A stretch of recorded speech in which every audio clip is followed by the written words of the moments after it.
250 से ज्यादा लड़कियों के साथ रेप, वो भी एक ही जगह पर और बहुत कम दिनों के अंदर। क्या आपने सुना है इसके बारे में?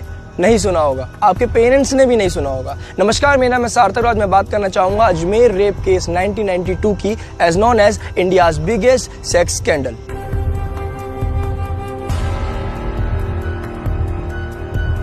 राजस्थान की एक बहुत ही पॉपुलर सिटी है अजमेर। 1992 में अजमेर में एक स्कूल हुआ करता था जो अभी भी है, सोफिया सीनियर सेकेंडरी स्कूल। इसी स्कूल की 9th क्लास की एक लड़की को आउटसाइडर फारूक चिश्ती अपने प्यार में फंसा लेता है, ट्रस्ट बिल्ड करता है और घूमने फिरने जाते हैं, बहुत अच्छा दोस्त बन जाता है और एक रिलेशनशिप में आ जाता है। इस लड़की के साथ फारूक चिश्ती दोस्ती गहरी करता रहता है और एक दिन वो फार्म हाउस पे इस लड़की को लेके चले जाता है।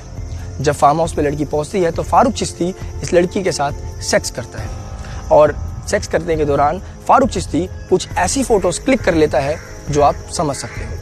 उन फोटोज के बेसिस पर फारूक चिश्ती क्या करता है, उसी लड़की को दिखाता है कि ये मैंने फोटो क्लिक करी है, अगर आप अपनी दूसरी किसी फ्रेंड को कल यहाँ पर लेकर नहीं आए तो मैं इस फोटो को लीक कर दूंगा।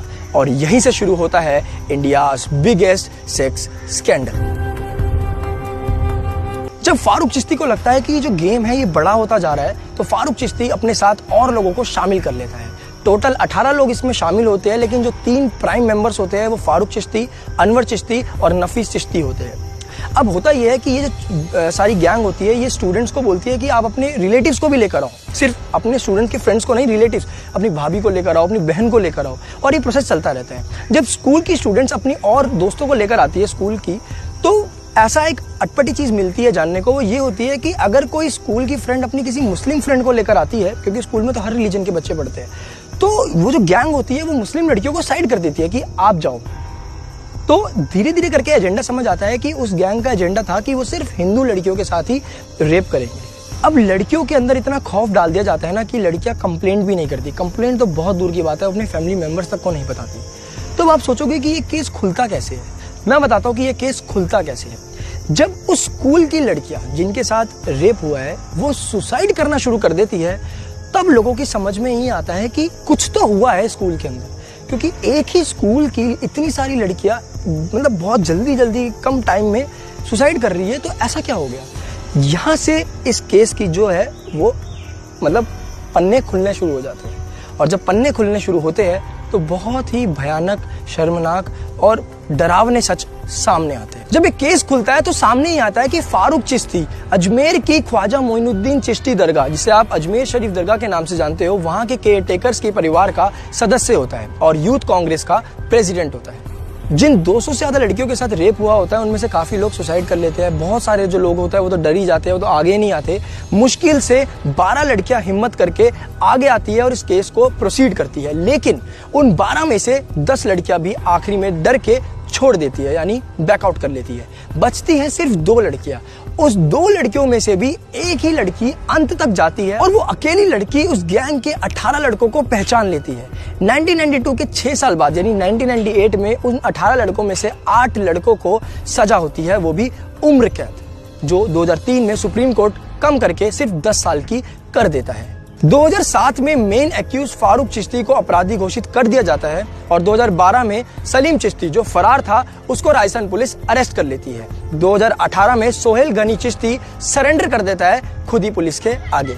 1992 में जब एक केस सामने आता है तो कांग्रेस जो है वहां के लोगों को मैनिपुलेट करने के लिए ये कहती है कि इस केस को आप ज्यादा मत बोलो, क्योंकि इससे ये होगा कि पूरे देश के अंदर कम्युनल वायलेंस हो सकता है, 2 रिलीजन के लोग जो है वो आपस में भिड़ सकते हैं, 2 कम्युनिटी के बीच में क्लैश हो सकता है, क्योंकि उस पूरे केस के अंदर एक पर्टिकुलर जो कम्युनिटी थी वो शामिल होती है। तो अब उन पर कुछ बात ना आए, देश की माइनॉरिटी पे कोई कुछ ना कहे, तो कांग्रेस उस जगह पर ये चीज एक स्प्रेड कर देती है। और साथ ही साथ एक चीज और सामने आती है कि उस जगह के अजमेर की जो लड़कियां होती है उनसे कोई शादी ही नहीं करता। मतलब काफी सालों तक ऐसा होता है कि अगर दूर स्टेट या किसी और सिटी का लड़का या कोई भी रिश्ता आता है, बात होती है, पता चलता है कि लड़की अजमेर की है, तो सीधा मतलब लड़के वाले जो होते हैं बोलते हैं नहीं, हम अजमेर की लड़कियों से शादी नहीं करेंगे। इतना बुरा हाल अजमेर के अंदर हो जाता है। अब बात आती है इस केस से थोड़ी सी अलग पर बहुत ही ज्यादा इंपॉर्टेंट, कि हमने हमेशा देखा है कि आश्रम जैसी वेब सीरीज आपने देखी होगी, 3rd सीज़न शायद आ चुका है, बहुत ही ज़्यादा लोग पसंद कर रहे हैं कि कैसे एक जो बाबा होता है वो आश्रम के अंदर बहुत गलत चीज़ें करता है। बनाई गई मूवी जो है चल रहा है, लेकिन मेरे को ये सवाल बार बार माइंड में आता है कि 30 साल हो चुके हैं इस केस को, लेकिन आज तक कोई मूवी या कोई वेब सीरीज़ या कुछ भी शॉर्ट मूवी भी इस अजमेर केस पर नहीं बनी। ऐसा क्यों? किसी में इतनी हिम्मत क्यों नहीं हुई कि वो अजमेर केस पर भी कुछ ऐसी मूवी या वो बना सके? जो अजमेर में 1992 में हुआ वो शायद अब तो नहीं होगा, क्योंकि हम बहुत ज़्यादा एडवांस भी हो चुके हैं टेक्नोलॉजी से और एजुकेटेड भी हो चुके हैं, हमें बहुत जल्दी भनक भी लग जाएगी अगर ऐसा कुछ हमारे आसपास में चल रहा होगा। लेकिन अजमेर जैसा नहीं, लेकिन अजमेर की जो नींव रखी गई थी वो नींव आज भी रखी जाती है, और सिर्फ एक पर्टिकुलर स्टेट या सिटी में नहीं, पूरे भारत में रखी जाती है। और वो होता है कि जो इमेच्योर लड़कियां होती है, जो 12 साल, 13 साल, 15 साल, क्योंकि अजमेर केस के अंदर भी जो एज ग्रुप था वो 11 से 20 साल की उम्र का ही था। तो आज भी इसी एज ग्रुप को टारगेट किया जाता है। जैसे फारूक चिश्ती आउटसाइडर जो था वो आया था, वैसे ही आज भी इन स्टूडेंट्स को, स्कूल गोइंग स्टूडेंट्स को प्यार में फंसाया जाता है, क्योंकि ये जो एज होती है ना, ये बहुत जल्दी अट्रैक्ट हो जाती है चीज़ों से। कभी कोई किसी लड़के की हाइट से अट्रैक्ट हो जाता है, कोई उसकी फेस कट से अट्रैक्ट हो जाता है, कोई बियर्ड से अट्रैक्ट हो जाता है, कोई हेयर स्टाइल से अट्रैक्ट हो जाता है, कोई लग्जूरियस जो लाइफ को जी रहा होता है उससे अट्रैक्ट हो जाता है, और कुछ इंसान को पागल, मतलब इन द सेंस ही पागल इन द सेंस कि प्यार की बातें कर ट्रस्ट बिल्ड करके आज भी जो है वो ये सब चीज़ें होती है। तो मेरा बस आप लोगों से एक रिक्वेस्ट है, अगर इस वीडियो को पेरेंट्स देख रहे हैं तो उनसे भी रिक्वेस्ट है, और जो बच्चे देख रहे हैं उनसे भी, कि आप इतनी जल्दी किसी से अट्रैक्ट ना हो, क्योंकि आपको नहीं पता कि सामने वाला पर्सन किस तरीके का हो सकता है। हमने कितने केसेस देखे हैं कि सामने वाला पर्सन जो है वो अपनी आइडेंटिटी को चेंज करके आता है, मतलब नाम ही बदल के आ जाता है, ट्रस्ट बिल्ड कर देता है, और ट्रस्ट ऐसा बिल्ड कर देता है कि उस पर्टिकुलर लड़की को लगता है कि हाँ भाई यही व्यक्ति है जो मेरा ड्रीम बॉय है। और उसके बाद जो फारूक चिश्ती ने किया वो भी करता है। शायद फारूक चिश्ती ने जो किया उसके जैसा वो एक स्कैंडल नहीं चला सकता, लेकिन हाँ वो एक लड़की के साथ तो एटलीस्ट वो जो चीज़ है वो करी उसने, जो 1992 में हुई वैसी ही चीज़ आज भी होती है। मैं अंत में बस इतना ही कहूँगा कि आपकी फैमिली में या आपके आस पड़ोस में अगर इस एज ग्रुप के बीच में जो लड़कियाँ पढ़ रही है, उनसे आप बात करें, उनको जानें, और अगर आपको लगता है कि वो इस तरीके के कुछ ट्रैप में फंस रही है तो उनको उस ट्रैप से निकालने में मदद करें। धन्यवाद।